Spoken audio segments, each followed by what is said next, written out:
Hello viewers, welcome to another episode. So today we are going to discuss what are the different parameters that we need to consider while trading and what are the factors that we should always look on and we should always put in our checklist whenever we are buying something on our trades or we are selling something on our trades.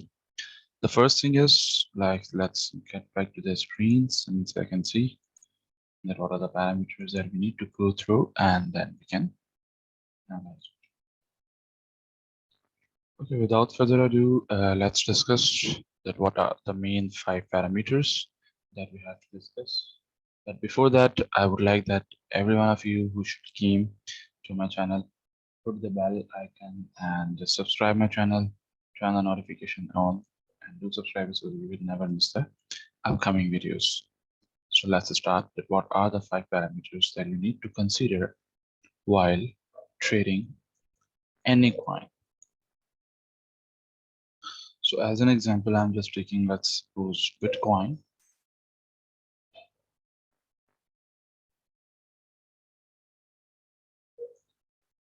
So Bitcoin is again on a wish list, and what you can see is on my watch list, and I put it in a watch list because I want to know each and every update.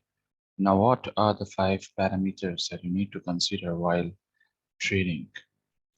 So let's just data to be loaded over here. Just wait for a while.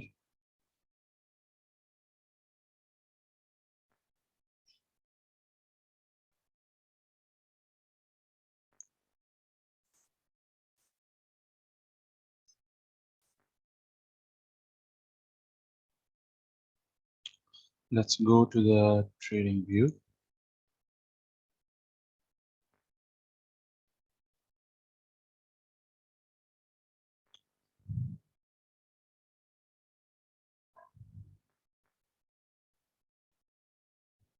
So here we are on the chart, and now what we have to consider, what we have to see, that what is actually happening inside the market that allows us to either we should buy something or either we should sell something, or how long we have to hold something, or how long we have to wait while purchasing and when we have to purchase, when we have to buy. These all matter. These are the very small points, but they are the we can say the main components for the markets that actually runs it. So we can see over here is a downtrend, and it means the market is making the lower lows, and here it was making a higher high, and here it is making lower lows over here. So the market is going down. It means that if the market is going down, so it means the volume has also been decreased. So you can see over here the volume button. So once ever I put the cursor over here on this, so we have a market capital over here around 54.422. We have over here 37.2. Since it started to decrease, it was the highest over here 54. Then the market put a drop about 44. It means 10K has been dropped in the volume, and then the volume was keep on dropping.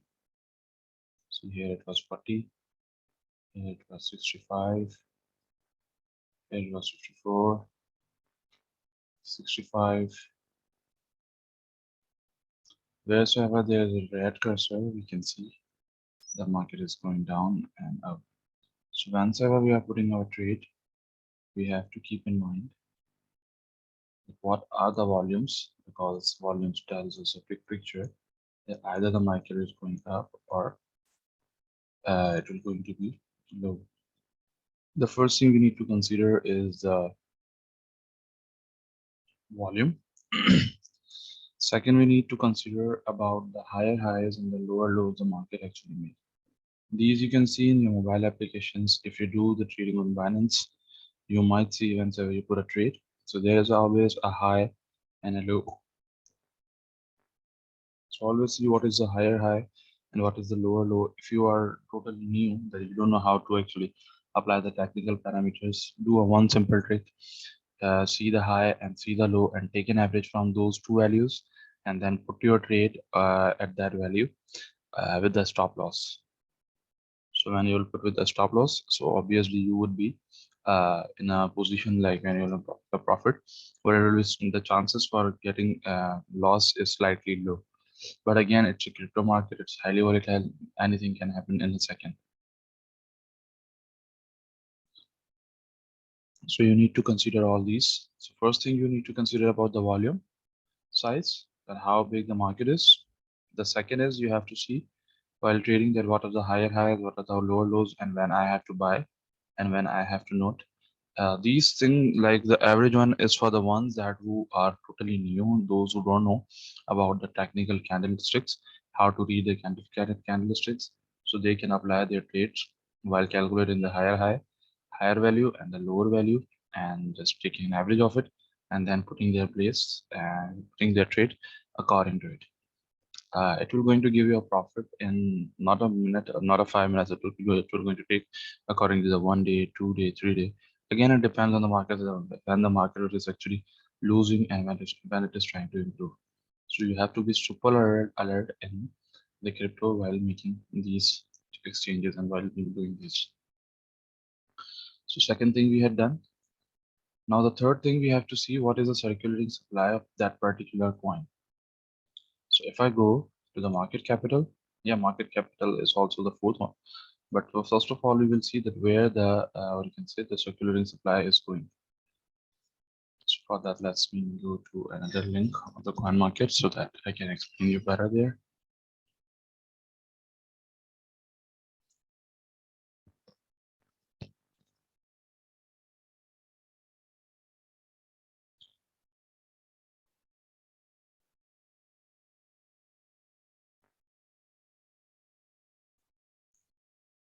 So Bitcoin.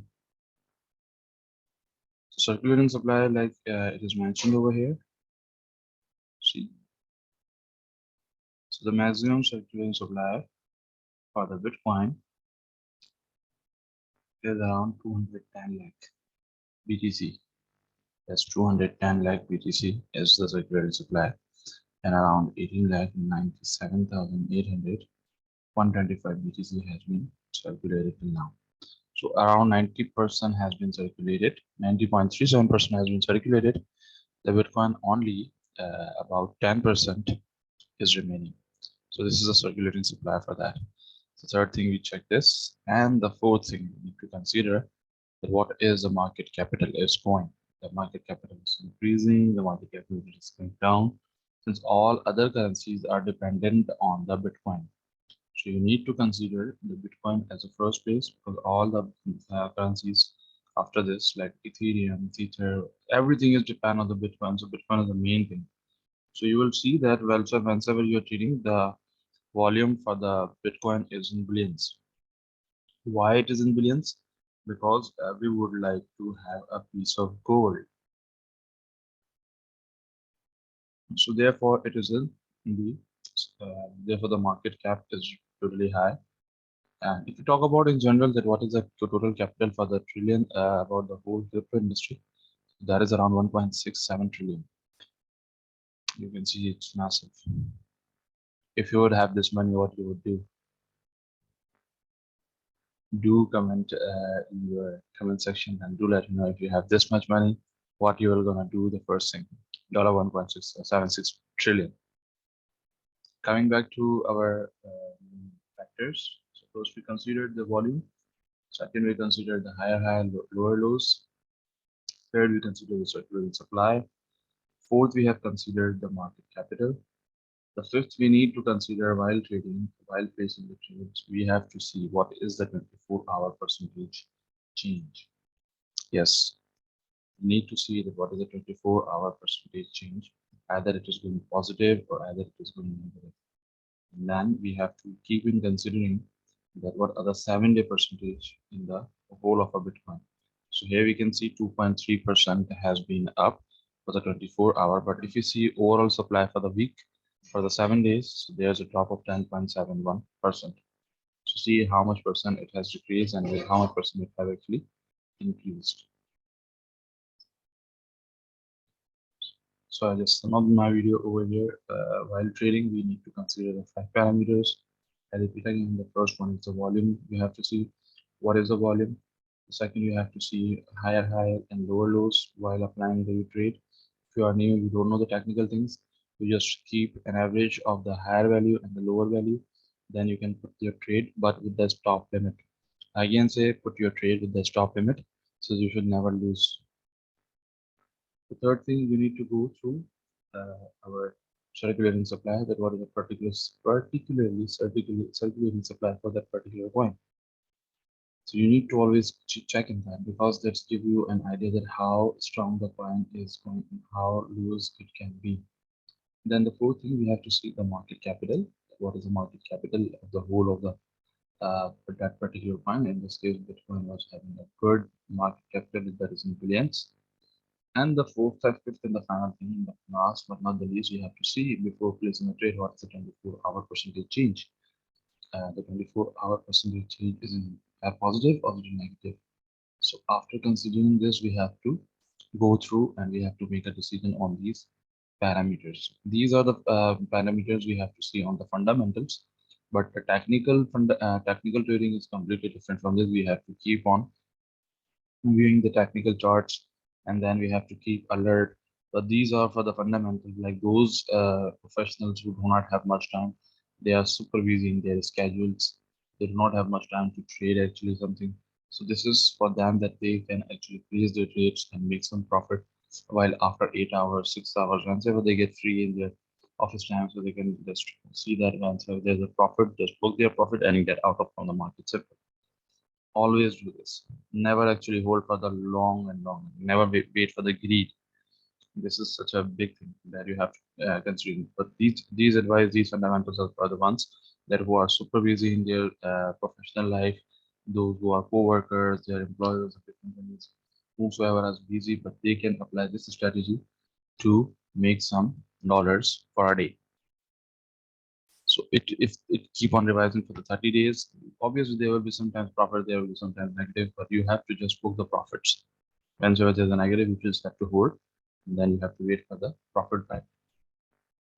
But for the technical parameters, that is completely changed. I'm just working on a playlist.